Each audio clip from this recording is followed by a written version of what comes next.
Ideal eyes news में आप सभी दर्शकों का हार्दिक स्वागत है। मैं हूं आपकी एंकर ज्योत्सना कुमारी गुड़िया। हम पहुंचाते हैं आप तक सबसे पहले पक्की और सच्ची खबर। हमारे चैनल को लाइक, सब्सक्राइब, शेयर और कमेंट जरूर करें। आप हमारे चैनल तक जरूर पहुंचें। नमस्कार। नमस्कार, प्रणाम, सलाम, सत श्री अकाल। मैं हूं शशिकांत और आप देख रहे हैं आइडियलाइज न्यूज। आइडियलाइज न्यूज से मैं बराबर एक व्यक्ति को दिखाता रहा हूं। वो व्यक्ति कोई और नहीं, वो व्यक्ति SM झा, श्याम मोहन झा जी। श्याम मोहन झा जी अभी कुछ दिनों से मुसीबत में गिर गए थे। इनके स्कूल में ताला लग चुका था और आज SM झा जी का एक नया रूप देखने को मिल रहा है आइडियलाइज न्यूज को। जी हाँ, नया रूप क्या? आज तक आपने SM झा जी के विषय में देखा कि वो समाज सेवी के रूप में थे। हमने ये भी दिखाया बहुत दिन पहले कि SM झा को लोग फेसबुकिया नेता भी कहते हैं। हमने ये भी दिखाया था कि SM झा समाज सेवी हैं और समाज सेवा के एवज में इनको बहुत सारा नुकसान भी उठाना पड़ा था। लेकिन आज यह नया रूप देख करके मैं भी दंग। क्या नया रूप? तो अधिवक्ता, ये अधिवक्ता बन गए हैं। अब तो अधिवक्ता क्यों बने हैं और अधिवक्ता के रूप में ये क्या कुछ कहना चाहते हैं, तो आइए देखते हैं आइडियल आइज न्यूज के इस वीडियो में। तो आखिर क्या ऐसा समय आ गया, क्यों ऐसा मोड़ आ गया कि इन्हें अधिवक्ता बनना पड़ा, हालांकि ये पहले से LLB किए हुए थे। तो आइए देखते हैं अधिवक्ता के रूप में ये क्या कुछ कहते हैं। नमस्कार, मैं चंदन कुमार आइडियलाइज न्यूज से। अभी कुछ दिनों से एक मामला आ रहा है SM झा का, जिनका ये स्कूल है और वो स्कूल नगर आयुक्त के द्वारा ऐसे 3 मंजिला बताकर बंद कर दिया गया है। और ब्लॉक A और ब्लॉक A में जो स्कूल बना हुआ है वो ग्राउंड फ्लोर पर है और उसके ऊपर जो लिंटर तक दीवार दिया गया है। और ब्लॉक B में जो स्कूल बिल्डिंग है वो कच्चा निर्माण है, जिस पर आप देख सकते हैं ऊपर एलिवेटर लगा हुआ है।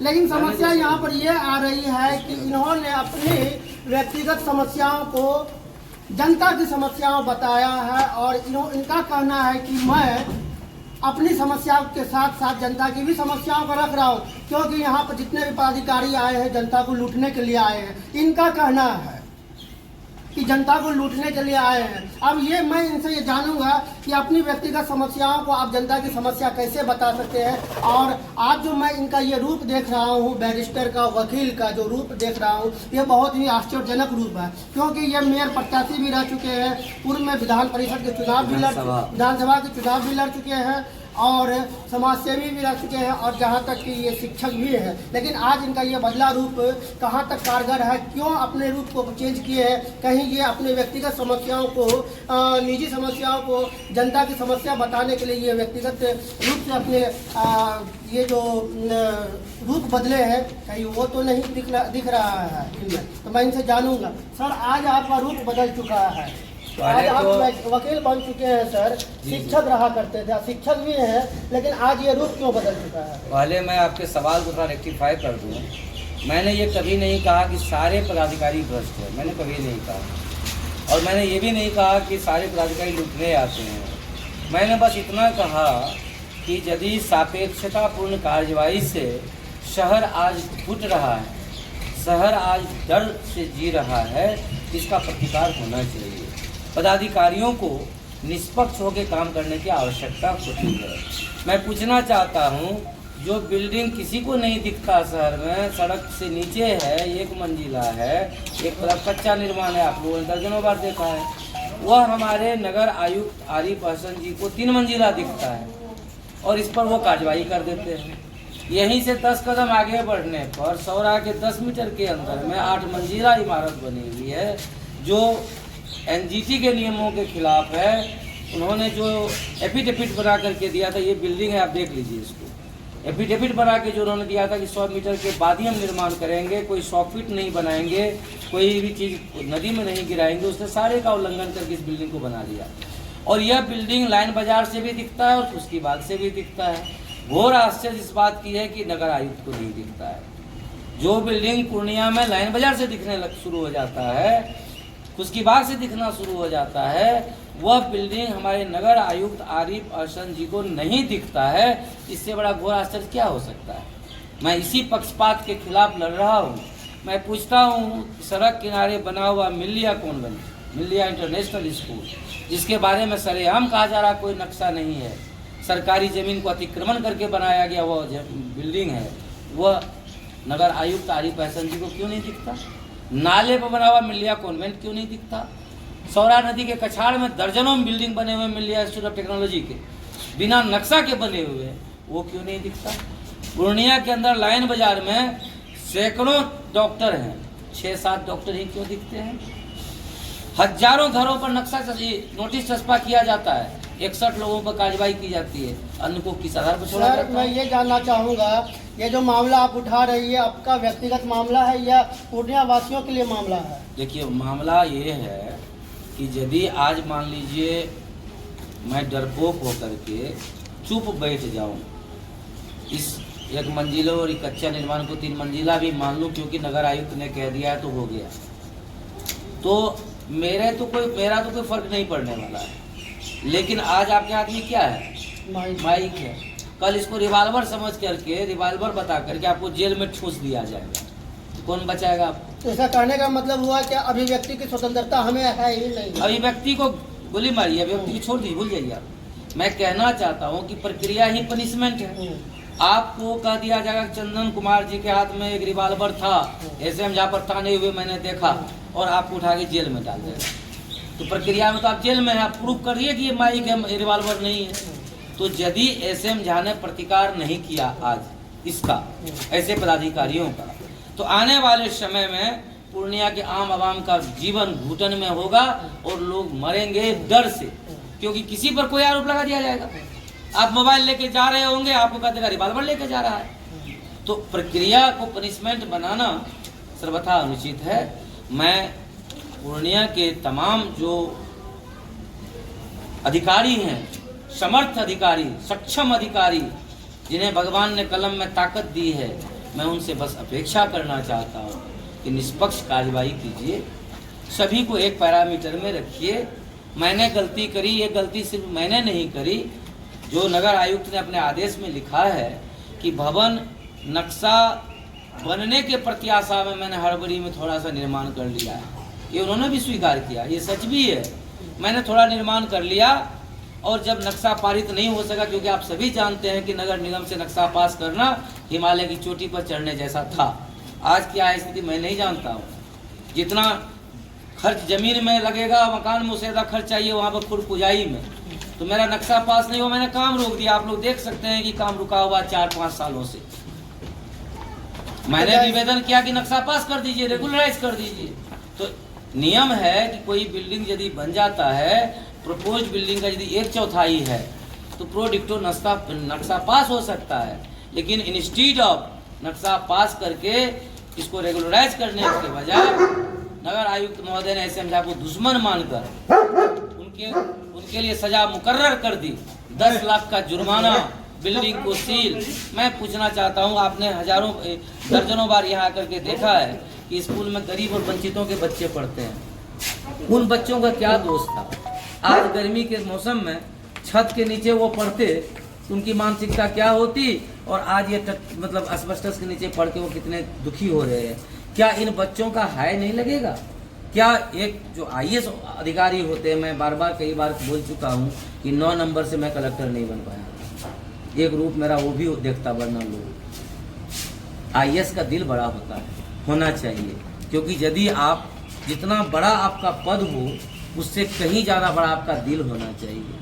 आपके दिल में सबको समाने की जगह होनी चाहिए, और आप किसी व्यक्ति के सिर्फ इतना भर कह देने से कि आप सेवक हैं, सेवक की भूमिका में रहिए, खुन्नस में आकर प्रताड़ित करने के लिए कच्चा निर्माण को 3 मंजिला बता देंगे, 10 लाख का फाइन कर देंगे, सूचना देने के बाद आंदोलन करने पर 107 का केस करवा देंगे।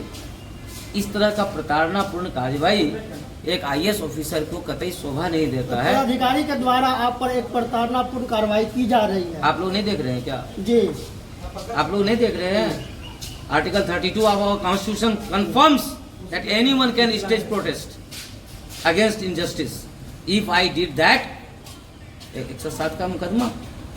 आर्टिकल 32 कह रहा है, माननीय सर्वोच्च न्यायालय ने अपने रूलिंग में दिया है कि किसी सूचना की भी जरूरत नहीं है, लोग शांतिपूर्ण धरना कर सकते हैं, लेकिन मैंने किया, सूचना देकर किया, प्रतिवेदन भेज कर के किया, 107 का मुकदमा हो जाता है।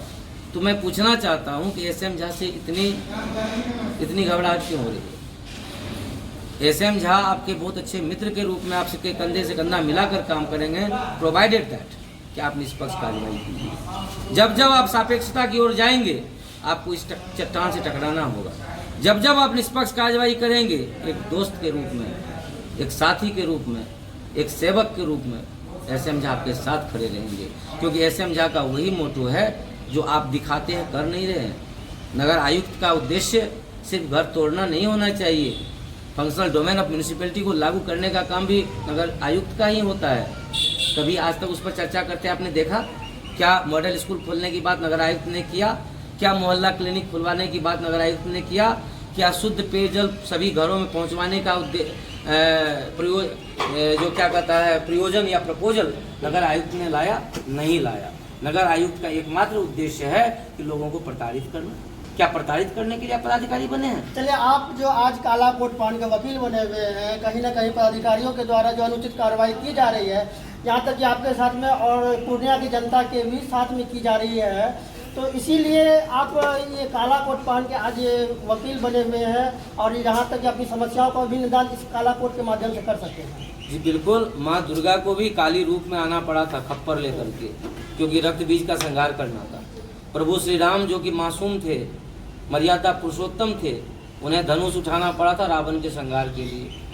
भगवान नरसिंह को खंबा फाड़ के निकलना पड़ा था हिरण्यकश्यपु का वध करने के लिए।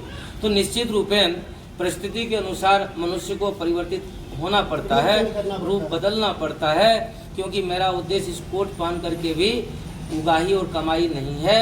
मेरा उद्देश्य बस इतना है कि हमारे समाज को न्याय मिल सके, हमारे जो गरीब और वंचित लोग हैं उनको मुकदमा के डर से कोई डरा न सके। वो मुकदमा उसको न्याय नहीं मिल पाता। अब आप देखिए, आज के समय में एकदम कहा जा रहा है कि न्याय अमीरों के लिए है, गरीबों के लिए न्याय नहीं है। हमारे इस राज्य में जहां हम भी शासन में हैं, बिहार में दारूबंदी है, लेकिन आज तक कितने करोड़पति को आपने दारू में जाते हुए जेल देखा है? आप किसको जाते देखते हैं? गरीब, धांगड़, मुसहर, रिक्शा चलाने वाला, वही जेल जाता है। बड़ा बड़ा जो ब्रांडेड दारू लोग पीते हैं, क्योंकि मैं अभी इस पर हो सकता है इस पर भी एक केस डाल दिया जाए, मैं रेक्टिफाई कर दूं। मैं कहता नहीं हूं, जो देखा गया है सचिवालय के अंदर में बोतल खाली मिलना, यहाँ कलेक्ट्रेट में बोतल मिलना दारू का, बोतल तो तभी मिल सकता जब दारू कंजम्पशन हुआ होगा। तो ये कंजम्पशन करने वाले लोग को कहाँ पकड़ा जाता है? कभी गरीबों के लिए ही न्याय नहीं मिलता है ना। मैं उन गरीबों के लिए लड़ने का काम करूंगा जिनको न्याय नहीं मिलता है। चलिए, गरीबों का मसीहा बताने वाले एसएम झा आज इनका रूप बदल चुका है। आज ये वकील के रूप में यहाँ पर बैठे हुए हैं और इनका कहना है कि मैं जो आज वकील का रूप में जो वकील बन के बैठा हूँ, मैं धन उगाही के लिए नहीं बैठा हुआ हूँ, बल्कि गरीबों को न्याय दिलाने के लिए बैठा हूँ। और इसके साथ साथ मैं अपनी व्यक्तिगत समस्याओं को भी यहाँ पर अधिकारी और सरकार के सामने और न्यायपालिका के सामने मैं रखने वाला हूँ और रखूँगा। जहाँ तक कि पूर्णिया में जितनी भी भवनें बन रही है उसका नक्शा बना हुआ नहीं रहता है, क्योंकि नगर निगम से नक्शा पास करवाना एड़ी चोटी का काम हो जाता है। तो आप देखते रहिए आइडियल आई न्यूज़ के साथ। अभी जब मैं यहाँ पर एसएम झा से मिलने आया तो यहाँ पर एक व्यक्ति बैठे हुए हैं। क्या नाम हुआ सर आपका? चरण कुमार गोस्वामी, जो भू माफियाओं से ग्रसित है, भू माफियाओं के द्वारा सताए जा रहे हैं। तो मैं इनसे बात करूँगा, क्या आखिर समस्याएं हैं आपके साथ और क्यों आप एसएम झा से मिलने आए हैं? हमारा जो जमीन है, जमीन जो मेरा, इसमें कुछ जमीन जो बिहार सरकार में कहाँ पर जमीन है आपका? ये कप्तान पड़ा में। ठीक। उस जमीन में जो है चल रहा है, विवादित जमीन है, उसमें केस चल रहा है, केस नंबर 112/04।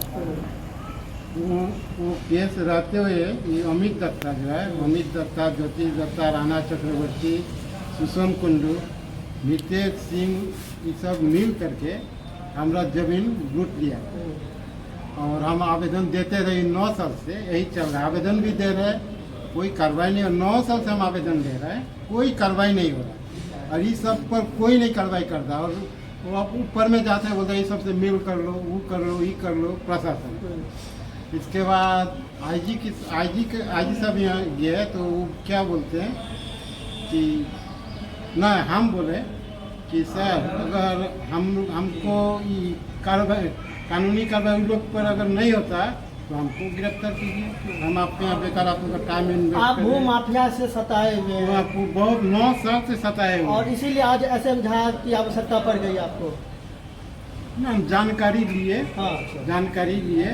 वैसे तो हम एक केला हम पहले भी कह चुके, हम एक केला तो जानकारी लिए, वकील साहब से थोड़ा जानकारी लिए, आए आपके यहाँ भी। आप भी बुलाइएगा तो न्याय के लिए हम आपके यहाँ भी आ सकते कभी भी। तो जैसा कि अभी आपने सुना है कि चरण गोस्वामी जी भू माफिया के द्वारा सताए जा रहे हैं। पूर्णिया में ऐसे कई चरण गोस्वामी जी हैं जो भू माफियाओं के द्वारा सताए जा रहे हैं और यहाँ पर भू माफियाओं का राज चल चुका है।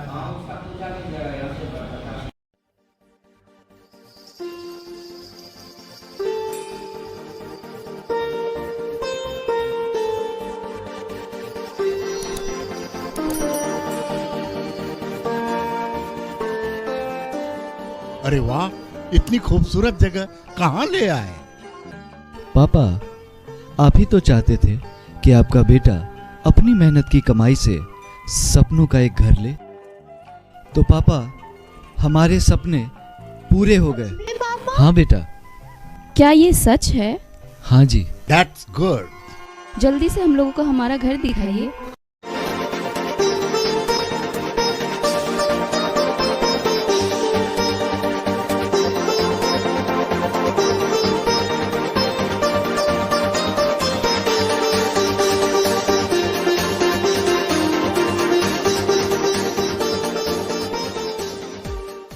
Beautiful. थैंक यू पापा।